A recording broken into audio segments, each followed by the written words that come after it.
In laddering down, you can go down and fix a mistake that was all the way back. So I had this particular pattern is 2 rows of alternating stitches. So it's knit, purl, knit, purl, knit, purl, knit, purl. Next time, next row will be knit, purl, knit, purl, knit, purl, knit, purl.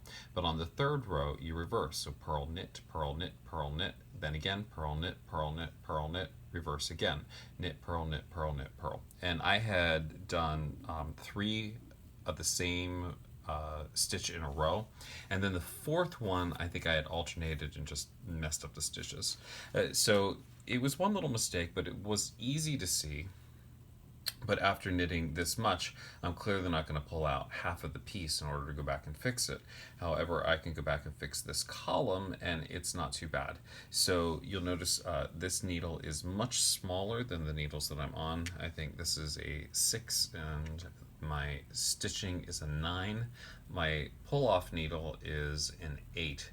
So when my stitches are tight, it's easier to knit off of a smaller needle than the large. So it's nice with the interchangeable needles that you can change that. But this one, there's plenty of room to do this row of stitches with this small amount of yarn.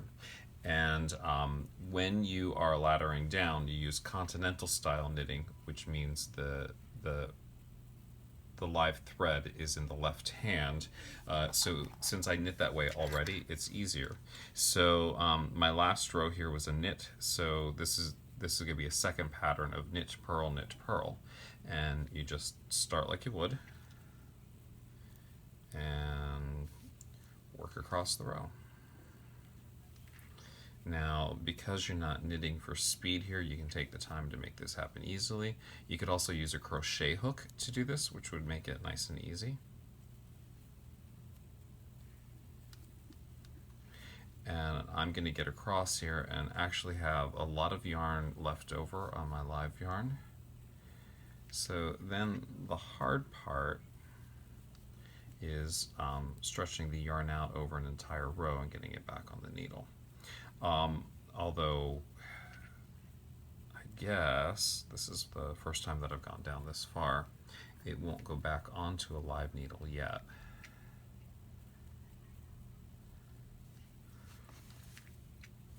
So there's one row done, pretty quick.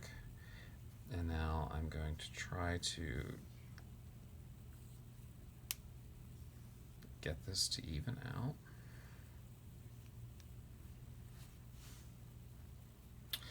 This would be even easier with double-ended needles because I wouldn't have to replace this one. I could just knit off this end, but I might actually knit off the metal furl end. It doesn't really matter. This is from my interchangeable needle set. So here we go.